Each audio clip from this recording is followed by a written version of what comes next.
Hi, I'm Mike Messier, and welcome to Short Film Showcase, where we feature the very best in New England filmmakers and actors. Up first, we have the acting reel of our first guest today.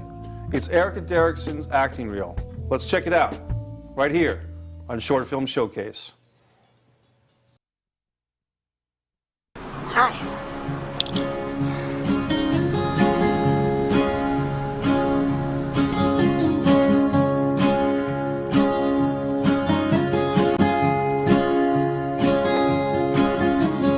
Missed the last train home. Birds pass by to tell me that I'm not alone. Well, I'm pushing myself to finish this part and handle a lot.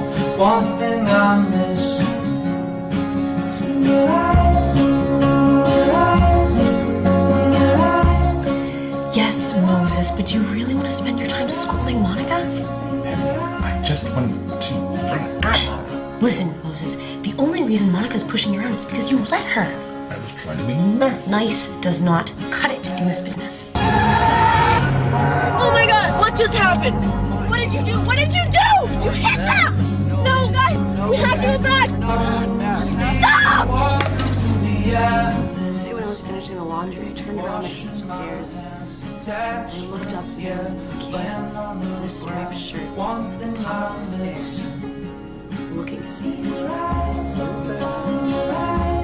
know what I saw. Becca.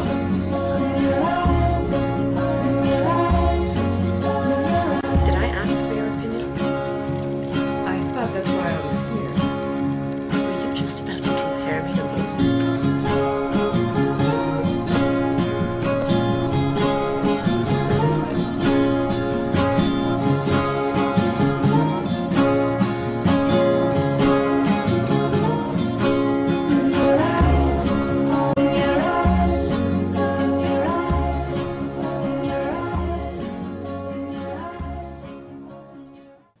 Welcome back to Short Film Showcase.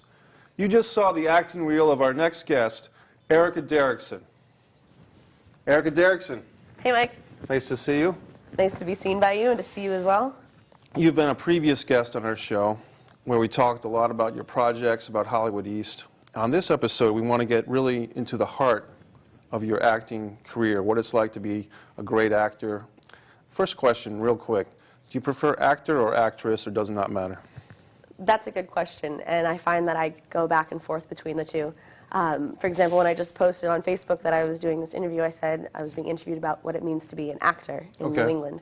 But a lot of the branding that I use for my social media is Erica D Actress. So you can find me on Twitter at Erica D Actress or on Facebook at Erica D Actress. So when I'm speaking to the general world at large, I might say actress, but when I'm speaking sort of more, I don't want to say intimately or more authentically, I would say actor. I am an actor. I love it. That's great. I love the way you answered that, and just both ways is fine. So today, Erica, the actor, let's do it. Sure. What do you get out of the experience of acting? What does it mean to you? For sure. For me, acting is a very natural thing that I sort of have to do as part of my own personal expression.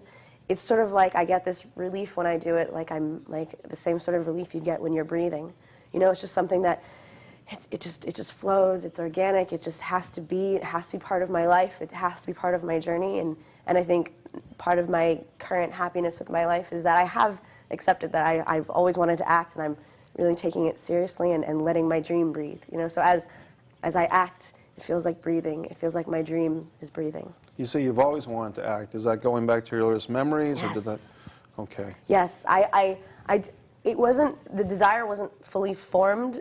All I knew that was there was something there, but I was so afraid of many things in life that I was accustomed to making more excuses than reasons why I could. So, you know, for a long time I justified not acting because I didn't act in high school.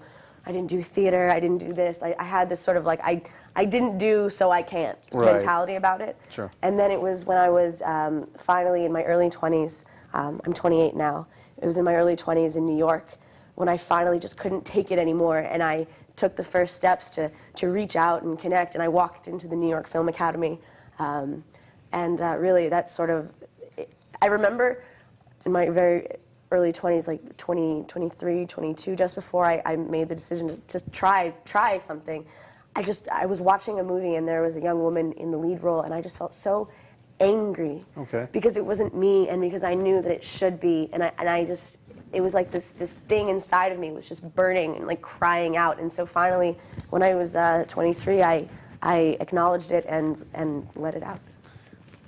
That moment in the movie theater or watching that movie, that you had that feeling, that's like a catalyst moment for your life or a big event, you know, something that just... And that's the power of storytelling. Yeah. And I think that's why my role is to be a storyteller, because I'm very emotional, I'm very intense, and I love to have my emotions moved, and I like to move other people's emotions, because I think that it's a truly powerful story can have a very big impact on a person's life, and if you impact enough people's lives, then you impact, you know, the rising tide.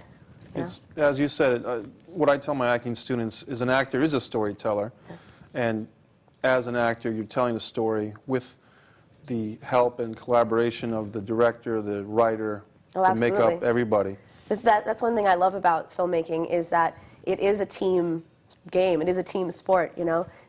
I think there's a misconception that, you know, you become an actor and then it's all about you and, you know, you're the highlight, and no, you're one integral piece in a larger whole that requires great leadership, it requires great teamwork, it requires a collaborative, cooperative spirit, yeah, that's what I love about it, and I love being a part of that, and I love lending my personal skills to that sort of mixing pot.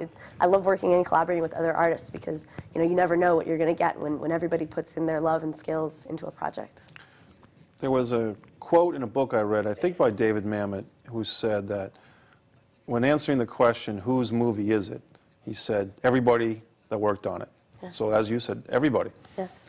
Do you see yourself in that regard maybe transitioning or evolving also into a director or producer? Is that something that's happening or going to happen for you? Great question. Yes, it is currently happening. One of the projects that I'm currently working on, actually my favorite project right now, it's called Quiet Desperation. It's a reality documentary web series that I'm co-producing and co-starring in. The main character is Rob Paolillo, and he's sort of like this beacon for creative people everywhere. It's really a story about what it means to make it as an artist in a 9-to-5 world in Boston. And Rob already has 4 seasons of this show under the belt, so my partner and I, Ben Maitland-Lewis, we're coming in and as sort of like a power team to help him reinvent his creative brand, his creative image in Boston. So he used to be Robbie Road Steamer, okay. And now he's much more, he's evolving as an artist, and so now this show is about finding his place. That's great, and I'm sure that your contributions are going to just blow that up. Well, it's cool because I get to be myself. I'm just playing myself in the show, and we have these great 5-minute episodes. So far, we've launched a trailer and two 5-minute episodes, and they've been received very, very well. Thousands and thousands of views already, which is pretty cool. And in this modern age, you know, whether it's a live theater performance or getting feedback from a local screening or even a national screening, critics' reviews, that audience interaction is so important. It is. It is. It is. I would rather have an engaged audience than an excessively large audience. It's so much more valuable to have, you know, fans that are commenting and really interacting and really engaging with the art rather than just, oh yes, it has, you know, 20,000 likes, you know. Right. So I think that engagement is really key. It's what I'm interested in. Quality, not quantity. Exactly. Let me ask you this. The daily life of an actor, in this case you, what's it like? Sure. So I quit my job in April 2012. I was very unhappy. I was working as the assistant creative director at an event design company. And I was extremely unhappy, and part of my angst was that I knew that I couldn't be going to auditions. I couldn't be pursuing my acting career then. So in April, I took a huge leap of faith. I really had no idea how I was gonna survive, but it's sort of a story of learning to fly on the way down, you know. Yes. So now since I quit my job, I have adopted a much more entrepreneurial lifestyle. So I don't have a paycheck to this day, and and every month is a hustle. Yes. So I make my living predominantly from my photography, from headshots, which I don't think many people understand, but I do, and some graphic design projects. And I make my living off of my art, which is really great. Occasionally I'll do some like promotional gigs, like live events, things like that. But mostly it's my photography. I just opened up a photography studio in Charlestown, which is really exciting. What's the name of your studio? Well, the studio itself is the Boston Acting Studio because we also hold classes out of there. But for a photography studio, I don't have a name for it. It's just, my website is Erica's Eye Photography, or ericaseye.com. And so it is part of what we call Foundry 24, which is sort of the name of these collective working space that we have in Charlestown in this old foundry building. Right. It's a cool building from like the 1850s. And essentially we just have a handful of companies run by young go-getting, I suppose you can say, entrepreneurs like myself, just making it happen, and no bosses, no paychecks, just hustling. We'd be hustling. And at that same location, if I'm not mistaken, you're engaged in taking a class with Richard C. Bailey. So the photography studio doubles as an acting studio as well, which is why we called it the Boston Acting Studio. And in that space, my partner Richard C. Bailey, he's leading the New England Actors Workshop. He trained at the Playhouse West in LA, known as one of the most renowned Meisner training schools in the United States, which is pretty cool. So he brings an amazing wealth of wisdom and experience from LA, where he experienced a culture of conservatory-style training, which what that means is, if you think of a musician, to become a musician, like a classically trained musician, you have to practice and study and and be mentored for hours and hours and hours and hours. I mean, for example, my boyfriend Ben, he's an excellent drummer. He went to Berklee College of Music on a drumming scholarship because he's so good. His teacher didn't let him even touch a set of drums for a year and a half. He only had to use the little pads to get the form right. And that's exactly the mentality of this kind of training that we offer at the New England Actors Workshop. It's that starting with the fundamentals, the basics, like really just right now in class, for example, we're working on exercises just in listening. Nice. How to truly be present and listen to another person. Because that's truly the basic, most foundational building blocks of an actor. Because to act is not just to memorize some words and repeat them in the correct order. That's not. Acting is so much more profound. And if you don't treat it profoundly, then you can never truly deliver something profound. You'll give Exactly. So I'm really excited about the training we're doing. It's ongoing. We're about to wrap up the first level 1 class, and then we're moving on to an intermediate 12-week class. And what's also great is just the people that are in the class. We're all bonding and just creating this environment where it's really conducive for growth and expression and just like a safe place to learn and grow together. Nice. So. Tell me about that book you recommended to me. Yeah. So I would say that I've always been very interested in personal growth stuff. I've always been reading. I'm always listening to tapes, and I've gone to so many workshops and lectures, and I love expanding myself and my mind. On that journey, I acquired a book co-written by Bob Berg and David Mann called The Go-Giver. And in this book, it talks about these stratospheric laws of stratospheric success. And what the book did propose to me that none of the other material that I really immersed myself in did was that it said that to become successful, to reach greater success, you have to give value to more people. Okay. So I started asking myself, how can I, given who I am, where I am, living in Malden, how can I possibly give value to more people? And then I sort of mulled over the question for a while, and then a few weeks later, I started, and this was in September of 2012, September 10th, I started the Hollywood East Actors Group. Yes. Within 10 days, we had 1,000 members. I believe that I came on your show the first time, maybe like two or 3 weeks after the group started, which is nice. Here we are, yes. About a year and a half later. And so with that seed of a question of how can I create more value for more people, if this is how I'm to rise. Right. Planted in Hollywood East Actors Group came about, and over the next year and a half, it was a very interesting experiment in community building. It right. is to this day. it was meant to be a space that's different than all the other. There are many groups. And this is a Facebook. It's a Facebook-based group, yes. Yeah. And there are many Facebook-based groups for actors and for the scene in New England. But my intention with this one, I wanted it to be different. I wanted it to be a space of giving value. So when people started just posting their posters and their pictures and asking for likes and Kickstarter things, I said, I just stopped. I said, stop. Please, everyone, before you post about your projects or ask for something, please just introduce yourselves, like Yes. share yourself. And that worked with great effect because it just took off, and it's a very popular and sort of influential group now on the scene, which is really exciting. I check it every day. Yeah, hey, you're there, right? So do I. It's funny, like asking what life was like before Hollywood East Actors Group is sort of similarly surreal as if you were to ask what was life like before having a cell phone. In a way. Or chocolate or something. chocolate, exactly. Let me ask you this. What motivates you to keep going? Things like Hollywood East, the community. And just as an aside, I went to your Hollywood East party and had a great time, and people were coming up to me and the old handshake and slap on the back, and that was really nice. Kiss on the cheek from a few, but not too many. And what motivates you to keep going, Erica, even when things get tough? Things get really tough. Things get really, really tough, and I've cried a lot of tears. Being an actor is not an easy journey, and it's not for the faint of heart.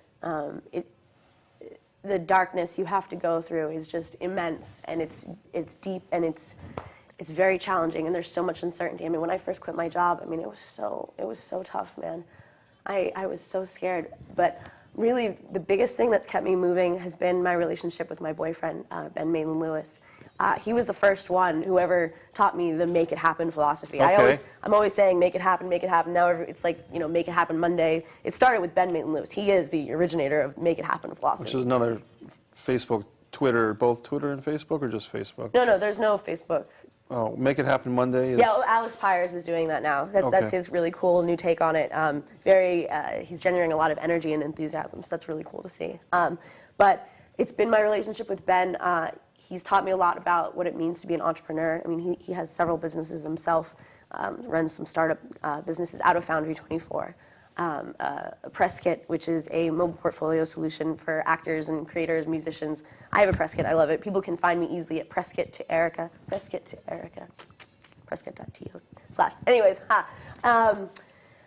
and I'll never forget when we first started dating. I told him, I was like, Ben, I have no idea how I'm going to pay rent this month. Yeah. And he said, that's okay. Me either. It's okay. And I remember just being like, what? Like, it's okay not to know? It's okay to be, like, it's okay not to have the answers? And it was really just being lifted up by good people doing good things. I exposed myself. I eventually got a desk at Foundry 24, and I started just, getting up and going to the office every day, having some routine. And I think that the routine really helps, keep moving you forward. It gets really scary sometimes, and that's why it really is those relationships, and then just having like a good, healthy, structured place to like go and work and like be productive. I think that's really important, and just feeding yourself good, positive information, reading, focusing on that which empowers you. You're a big Napoleon Hill, and is it Jim Rohn? Yeah. Oh yeah, I love Jim Rohn. Jim Rohn. I think he's from Jim Rohn. I believe I adopted the metaphor of to have a farmer mentality. Here's to answer your question. The farmer goes out into the field every day, and they plant and they cultivate, and even when the earth is barren and there is nothing to eat, they still come back and they still labor, because it's the faith that spring is coming that justifies the labor. And I'm the same way. As an actor, there's so much faith required in what we do, showing up, getting rejected constantly, spending time, money, energy, going places, and just, sometimes just feeling so dejected and so lost, and so much has been wasted. But it's that faith. It's that faith that the best is yet to come, that the harvest is coming. Just keep working, keep toiling. What's that quote? The true reward of labor is only fully released once you refuse to give up. And Don't quit before the miracle happens. Yeah, yeah. Don't quit 3 feet from gold, man. Right. You know, they had those miners who were digging and they quit, and then it turns out they were like 3 feet away from the gold. And someone else swooped in and got the gold. Yeah. But we've run out of time, but I want to thank you so much. We're going to have you on for a third time really soon because so much wealth of information. And Lots to talk about. I do want to congratulate you real quick. You're winning an award, Imagine Magazine Shooting Star Award. Do I have that right? Yes. By Carol Patton. So I just want to congratulate you on that. Let's knuckle on it. Okay, very good. Actually, you want to know something cool? This 4-year-old taught me this. So go in for knuckles, go like this, explode, and then come back. A high five? Yeah. Nice. Very good. 4-year-old taught me that. Thank you, Erica. You're welcome, Mike. That was our interview with Erica Derrickson right here on Short Film Showcase. Right now, we want to take a look at another piece. It's Jarrett Blinkhorn's Lovers. It's a short film right here on the Short Film Showcase. Jarrett Blinkhorn's Lovers. We'll see you right after the film.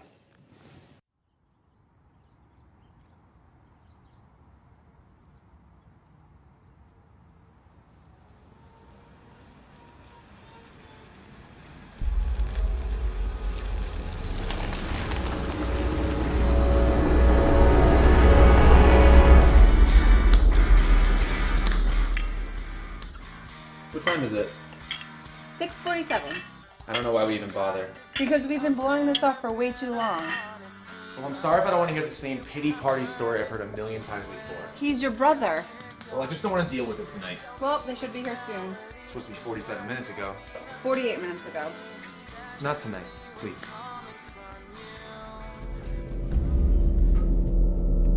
I don't know if I can do this. Don't worry, you'll do fine. I don't know. Can't we just do it another night? What, you want to back out? No, I just don't know if tonight's the night. We've planned this for some time now. You know tonight's the night. You're right. Yeah? Yeah. Hey, do you mind? Sorry. So which one of his girlfriends I have the pleasure of seeing tonight? Sarah. Really? Yep. He knows how to pick 'em. Can you please just be nice to her, no matter how weird she is? Yeah, as long as he doesn't pull the same shit he did last time. And can you not mention that around him either? Is there anything I can say?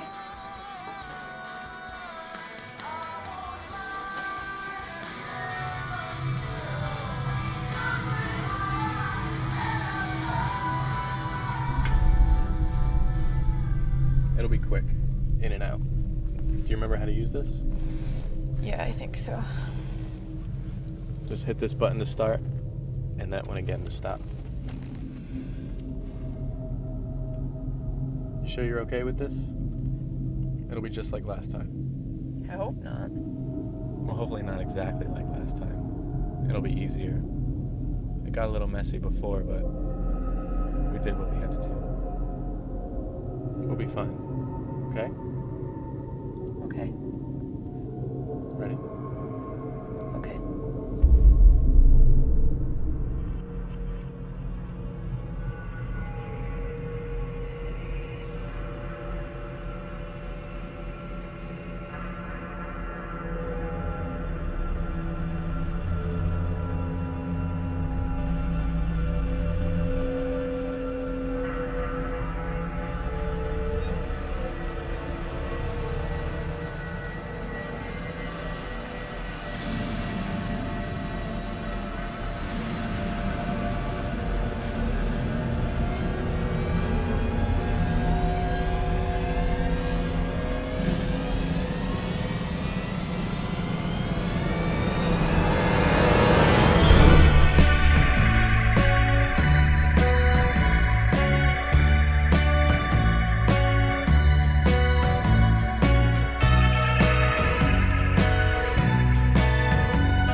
Welcome back to Short Film Showcase.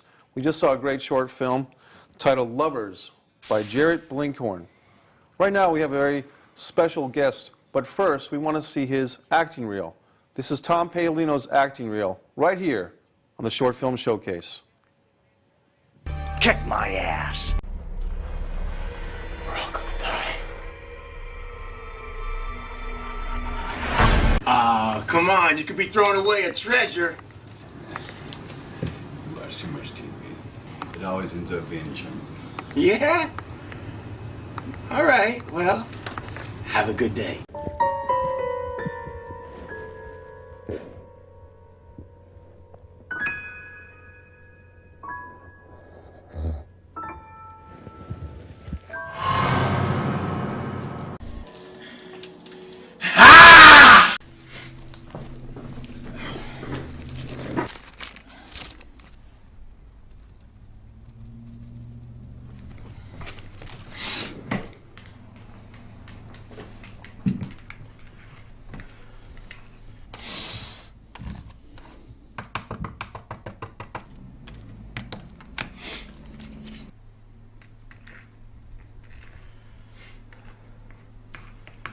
Look, I don't want to disturb you.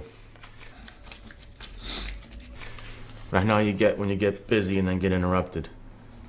So I thought I'd try to get you before you get started. Yeah, man, I'm all ready to go. I don't want to lose this buzz. You know, if you could say it quick before I get going. Well, you got something to say? We need to talk.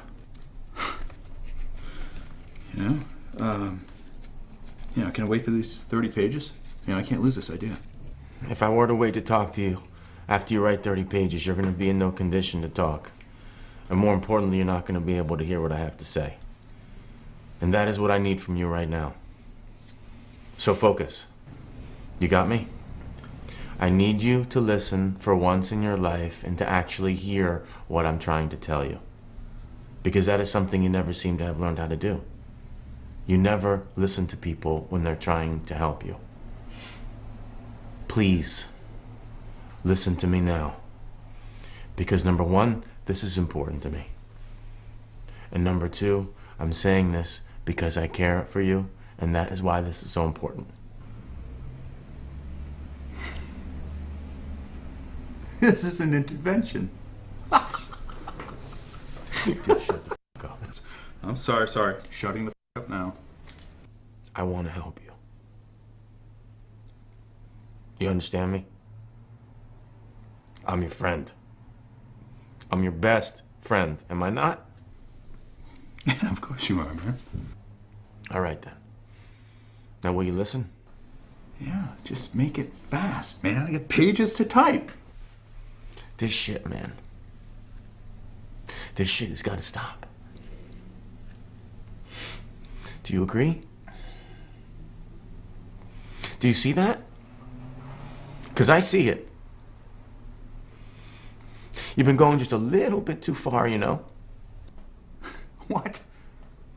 I mean, seriously, you're serious? This is really the conversation we're having right now? Is that what this has all been about? These last few weeks where, all the tension, you're not talking to me, you're not wanting to chill out with me anymore? I don't want to be around you when you're on this shit. It's not Jay, man. Janice. Oh, come on, man! You know that this... you know me better than this. You know I only do this shit when I'm writing. Yeah, that used to be the case. But be serious for a minute here. Let's face it. You write all the time. Are you doing this shit because you're writing and it helps? Or are you writing because you're doing the shit? And don't you even tell me that you're doing this shit because you're writing like you would want to have people believe, because we both know that that is bullshit. And if you were to quit, which one do you stop? What one can you quit? The writing or the drugs? My guess is you can't quit either one. So therefore, you are in a self-destructive cycle. Are you through now? No, I'm not through now. Easy, dude. Take it easy, man. Don't get all worked up, bro. Bro, You're starting to show. Starting to show? What does that mean? Show. The signs. You're not as good at hiding it as you think. And not just with me, trust me. I've always been able to tell, obviously. But I mean around other people. People are starting to talk, man. You can only hold this for so long inside. Because now you're a mess. I mean, look at yourself. You actually allow yourself to go out in public like that, like you are right now. What kind of public image is that for a well-known best-selling novelist? You know, it's just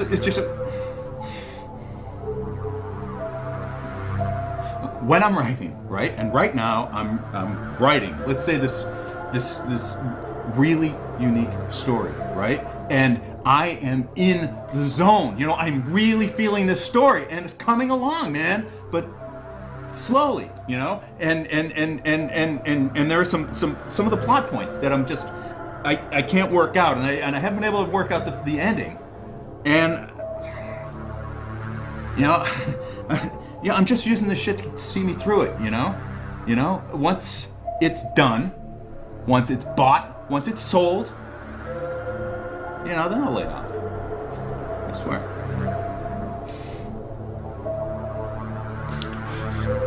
I've heard that before, man.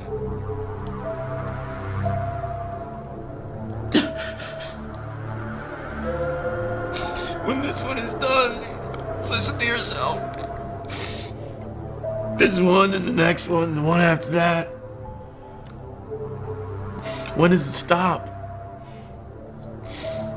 It's a cycle that has no end. Don't you see? You can't keep this up like this. It isn't healthy, man.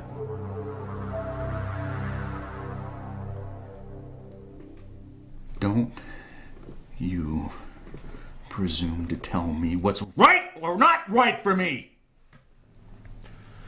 If not me, then who? Who else is gonna tell you these things? You don't have anybody else. Well, save for your drug dealer and your book publisher. Certainly they'll know what's good for you. One of them wants you to sell books so you can make him money. Well, actually, they both are using you to make money. They care about you? Is that what you're trying to tell me? Who's delusional now? They all want to make money off of you. That's what this society has come down to. And can you really blame them? It's human nature. Welcome back to Short Film Showcase. We just enjoyed the acting reel of our next guest. Tom Paolillo. Mike. Nice to see you here. Good to see you. Now, people in the area might know that we've been good friends for 7 or 8 years. I've been privy to your acting experiences, going for some very big parts, being cast in very big parts. Recently, you and I had an experience with Larry Moss, the esteemed acting coach. Before we go any further, tell us about your experience with Larry Moss. Great experience. Yeah. Yeah, Larry Moss is a hero, and when I met him, I became very emotional, and he was just great with me, you know. It really, I mean, when you read someone's book 6 times and, you know, they've changed your life, and then you walk into their apartment, and it's just you and them for an hour, and then he directs you, I mean, that was an unforgettable day. For the folks that don't know, Larry Moss is an acting coach who's worked with Hilary Swank on her road to an Oscar. He's worked with Michael Clark Duncan on Michael Clark Duncan's road to an Oscar. And you got an experience to work with him privately, and I was a witness to it for a portion of the day, and that was just phenomenal. And then he brought out the best of you. I think you brought out the best of him too, you know, and it was just amazing to see that. And before that, years before that, you worked with another acting mentor. I don't even want to use the word coach, but a legend in acting. Who was that? You're talking about Sanford Meisner. Oh, yes, yes. And, yeah, Sanford Meisner was part part of the group theater. Elia Kazan, the guy that directed On the Waterfront, I mean, it doesn't get any better than the group theater, and they are at the very heart and soul of American drama. Yes. So to be connected to that, I mean, I get chills even just talking about it. To be connected to that history and that tradition and those rich roots is awesome. Yes. And that was in the West Coast, on the West Coast, is that right? Mm-hmm. Yeah. Yeah. Yeah. You know, to tell you the truth, it happened very by accident, and I found myself in his class, and I just knew right then and there that this was an opportunity of a lifetime, and I threw myself into it. They suggested that we rehearse 2 hours between each class, and I always made sure that I did that, and that was really the beginning of work habits as an actor. I was an athlete. I played hockey, and so I was used to disciplining myself to get stuff done and be consistent that way, and you know, it paid dividends when I got to Sandy's class. I think, just as an aside, today's young actors, including myself, have trouble focusing sometimes. We know, we read the books, we get the theory, we maybe take classes, but as you said, you have this discipline almost to a mastery level, because I've seen you with your notes, when you take notes for your roles, and it's just extensive. I mean, you really go in there. Mm-hmm. Yeah. Well, acting is not different than anything else. I mean, if you talk to a lawyer or, you know, a doctor, they spend 8 hours a day plying their craft, even when they've established themselves in their industry. And acting is no different. I mean, it's no different at all. And if you want to succeed, you've got to work that hard. And so that's really what I've learned. I mean, Anthony Hopkins reads each script out loud 250 times before he does a movie. You know, I mean, think about it. It reframes everything, you know, and gives, I think, a realistic sense of the price that needs to be paid if you're going to work and work consistently. It's not all about fun and games. It's about work, and that's what you do. You work, and in addition to, you do promote yourself, which is part of the business as well. Mm-hmm. So it's a round, both sides, both elements. Yeah. Yeah. Tell us about your technique specifically, if you don't mind. Yeah. Even more than you've already said. When you apply yourself, learning from Meisner, learning from Larry Moss. Mm-hmm. If I were to give you a role that had, you know, 50, 100 lines of dialogue in a full feature film or a play, how would you approach that step by step? Well, I mean, the first thing that comes to my mind is learning my lines, and I know that may sound obvious, but you'd be surprised at the difference in a performance between an actor who has their lines cold, so that they don't have to pause, even the most imperceptible pause that the audience can pick up, you know, and the actor that just, bam, they don't have to think about it at all. Right. Like, I don't have to think about my name at all. You know, and in order to get to that level of mastery, like, you know, you got to go over it way more times than I think most actors do. And what Sandy taught me is to put my attention on the other actor. And what's great about having lines so cold that I don't have to think about them at all is that I can do that. And then, like you'll see in the demo that was played, when you're available to the other actor and your focus is not on yourself, but like Sandy taught, your focus is on the other actor, you can be hit, you can be affected emotionally, and that's what Sandy taught me is, you know, you want to be wide open, you want to be vulnerable and open, and that means removing obstacles. So when I get a script, from the first moment I get it, I'm removing obstacles. Okay. I'm also establishing obstacles. You know, What do I want? What's in the way? What is the obstacle? And how am I going to go around getting it? This is the famous acting triad of, objective, obstacle, and intention. Okay. And what makes acting fun is, exploring the choice. So I'm going to, I want something from you, and, you don't want me to have it. How am I going to maneuver around that? And that's what's fun about acting, is like when I did Self-Storage, when I had the scene with Eric Roberts. He was playing a character who had, the phrase that I used was ice in his veins. He has ice in his veins. And I was playing a mailman, and my job was to make him smile. Right. He's one of those guys that does not smile. He will not smile, no matter what, And so that was what I was exploring when I got to the set, is how am I gonna make him smile even though he doesn't want to? Right. And that's the fun. It can't all just be work, Mike. If it's all work, it's not what it can be. If it's work and if it's fun, then it can be the highest level. Speaking of the highest level, a lot of folks out there are either not in the union or thinking about it, and that's kind of an interesting topic in New England. And you're at a point in your career where the union, Screen Actors Guild, AFTRA, has been good to you because you're getting some great roles. And without going into too much, what are your thoughts on the union and working union?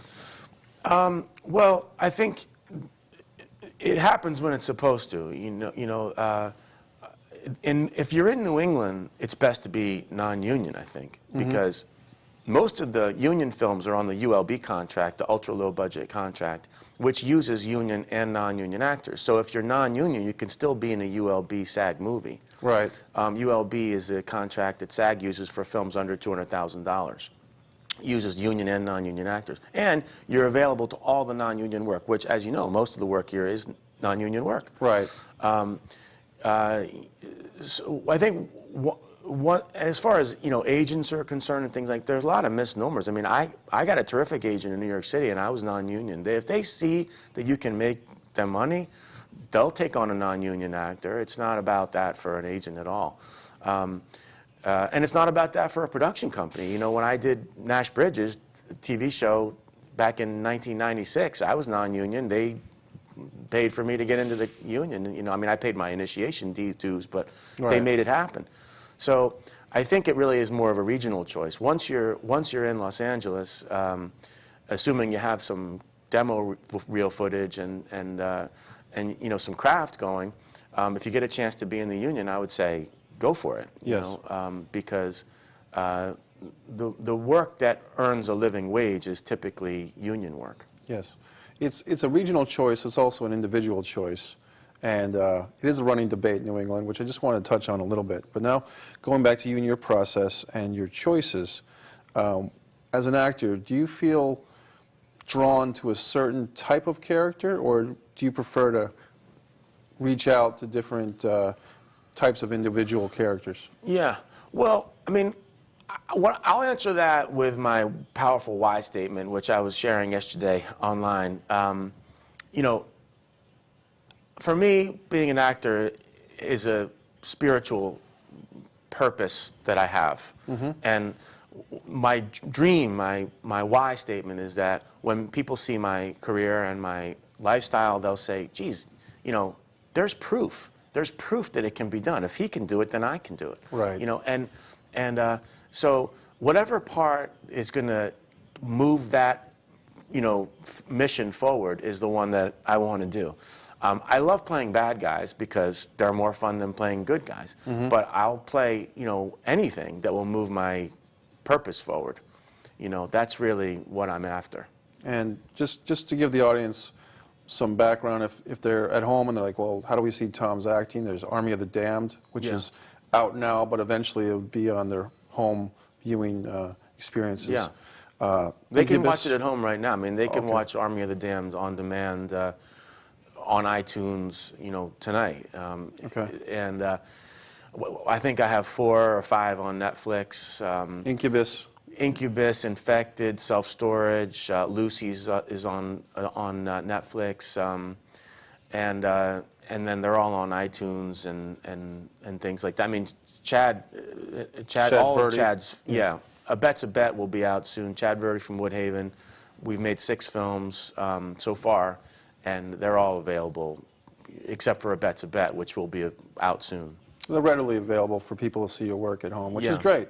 And what kind of leads me into that world is you've acted with some real heavy hitters and held your own, if not more than your own. I've seen it with Robert Englund from, everyone knows him from Nightmare on Elm Street, and I believe he was on the V miniseries way back when. And so you had some really powerful moments on screen with a guy like Robert Englund. Just as information, what was that like? I mean, this is going to sound kind of funny, but I mean, I knew he was in Nightmare on Elm Street, but I didn't really know what a famous person he was until after the movie was over. I mean, I was out of the game totally for 10 years. I went and got a master's degree. I was a counselor and a therapist. And, you know, I'm an introvert by nature, so I spent a lot of time recharging my batteries, like, you know, in my apartment. I mean, I've seen movies, and obviously I go to the theater and stuff, but there are a lot of things I haven't seen, and one of them was all the Nightmare on Elm Streets. I mean, I saw the first one. Right. And that, I think, did serve me to a certain degree because to me, he was another actor, and we were doing a scene, you know, and how was I going to get what I wanted in the scene, you know? And strictly work on the process and the moment and not worry about all that other stuff. Yeah, I think so. I mean, the minute you start, you know, trying to be something or somebody, You're a colleague, you're not a fan. When you're on set, you're working with them, you're a collaborator. And he was great. I mean, he made it, he would sit at lunch with us and tell stories. Like, he was very down to earth, and that always helps. But truthfully, you know, no matter what he did, I was there to do a job, and I was prepared, and I was going to get it done, you know. Speaking of acting stories, one of your stories that you've told me once or twice is that Sanford Meisner cane story. What is that? Can you share that with us? Yeah. Sandy wanted me to have a gift, and he gave me his cane, and I still have it at home. It always touches me, you know, that I have a gift from Sandy Meisner in my house. He needed my help, and I helped him, and he wanted to give me something. It was great. When we experienced the Larry Moss experience, and there was a little thing where a little chip happened in the wall or something, Larry Moss said, that shows that an actor was here. Yeah. You know, so you got a lot of great stories. We have to have you on another time to tell more stories about acting. But I do want to ask you a few more questions in the time. Yeah. Like we asked our previous guests, when things get tough, which they do for all actors, whether it's looking for work, whether it's a challenging role, what motivates you, Tom? Well, I mean, you know, what motivates me, I think, is the moments that I've had where I couldn't sleep, you know. There was plenty of moments, the past 4 years especially, where I came home from working on the set and I felt too alive to go to sleep. Right. You know, and what's better than that, you know?